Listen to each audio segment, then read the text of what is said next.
যারা প্রথম গাড়ি কিনছেন তারা অনেক কনফিউশনে থাকেন যে পেট্রোল গাড়ি নেব না সিএনজি নেব না ডিজেল নেব না ইভি। অনেকে বলেন যে প্রাইভেট গাড়ি হলে পেট্রোল নেওয়াই ভালো। যদি ভাড়া খাটানোর প্ল্যান থাকে তাহলে সিএনজি বা ডিজেল গাড়ি নিতে পারেন। হ্যাঁ, এই কথাটা ঠিকই।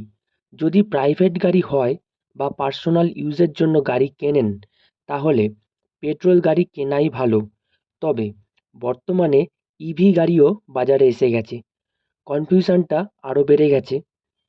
তবে প্রথমেই বলে রাখি, যদি সিটির মধ্যে গাড়ি চালান আর আপনার রেঞ্জ যদি 200 থেকে 250 কিলোমিটারের মধ্যে হয় তাহলে ইভি গাড়ি নিতে পারেন। ইভি গাড়ি নিয়ে দূরে যাওয়ার প্ল্যান এখনই করবেন না, যতদিন না পর্যন্ত সব জায়গায় চার্জিং স্টেশন অ্যাভেলেবেল হয়ে যায়। এবার বলি পেট্রোল গাড়ি কেন কিনবেন। 1 নম্বর, পেট্রোল গাড়ির মেনটেনেন্স খরচা অনেক কম, কিন্তু সিএনজি বা বিশেষ করে ডিজেল গাড়ির মেনটেনেন্স খরচা অনেক বেশি।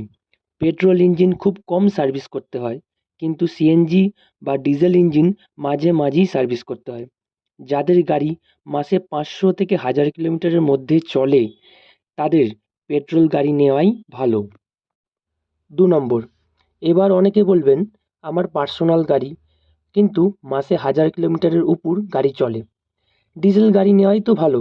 তাহলে খরচাটাও কম হবে, কারণ পেট্রোলের থেকে ডিজেলের দাম অনেকটাই কম। হ্যাঁ, আপনি ঠিকই বলছেন, কিন্তু এটাও আপনাকে ভাবতে হবে যে ডিজেল গাড়ির দাম পেট্রোলের গাড়ির থেকে প্রায় 1.5 লক্ষ টাকা বেশি, এবং ডিজেল ইঞ্জিনের খরচাও পেট্রোল ইঞ্জিনের থেকে প্রায় 30 থেকে 40% বেশি। আর এই খরচাটা প্রতিবার সার্ভিসের সময় বুঝতে পারবেন। ডিজেল ইঞ্জিনের প্রত্যেক পার্টসের দাম পেট্রোল ইঞ্জিনের থেকে অনেক বেশি। সব মিলিয়ে 5 বছরের একটা হিসেব করলে দেখবেন ডিজেল গাড়িতেই বেশি খরচা হয়ে যাচ্ছে। হ্যাঁ, যাদের গাড়ি রোজ চলে, যেমন অফিস যেতে হয় বা বিজনেস পারপাসে দূরে যেতে হয়, তারা সিএনজি গাড়ি ইউজ করতে পারেন, কারণ সিএনজি গাড়ির ইঞ্জিন আলাদা কিছুই নয়, পেট্রোল ইঞ্জিনটাই সিএনজিতে চালানো হয়। এটা আপনার খরচাতেও পেট্রোল গাড়ির থেকে কম হবে, আবার ডিজেল গাড়ির মতো ইঞ্জিন খরচাও এত বেশি হবে না। 3 নম্বর, পেট্রোল গাড়ি যদি 2 মাস পড়ে থাকে তারপরও যদি স্টার্ট করতে যান, ব্যাটারি ভালো থাকলে এক চান্সেই স্টার্ট হয়ে যাবে।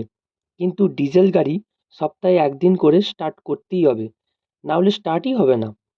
যদিও সিএনজি গাড়ির ক্ষেত্রে এই স্টার্টিং প্রবলেমটা হয় না, কারণ সিএনজি গাড়ির ইঞ্জিন পেট্রোল দিয়েই স্টার্ট করা হয়। 4 নম্বর, পেট্রোল গাড়ি ভাইব্রেশন নেই বললেই চলে, কিন্তু ডিজেল গাড়িতে অনেক বেশি ভাইব্রেশন হয়। পেট্রোল গাড়ির পিকআপ ডিজেল গাড়ির থেকে অনেকটাই বেশি। যদি ফ্যামিলি কার নিতে চান তাহলে অবশ্যই পেট্রোল গাড়ি কিনবেন। এবার বলবেন পেট্রোল গাড়ি যখন এতই ভালো তাহলে ডিজেল গাড়ি লোকে কেন নেয়। ডিজেল গাড়িও ভালো, কিন্তু সবার জন্য নয়। ডিজেল ইঞ্জিন ভারী মাল বইতে পারে, যা পেট্রোল ইঞ্জিন পারে না। দেখবেন লরি, বাস এইসবের ইঞ্জিন ডিজেল হয়। ডিজেল ইঞ্জিন একটানা অনেকক্ষণ চলতে পারে। এছাড়া ডিজেলের দামটাও কম এবং ডিজেল ইঞ্জিনের মাইলেজটাও বেশি। তাই যারা ভাড়া খাটাবেন বলে ঠিক করেছেন তারা অবশ্যই ডিজেল গাড়ি কিনবেন।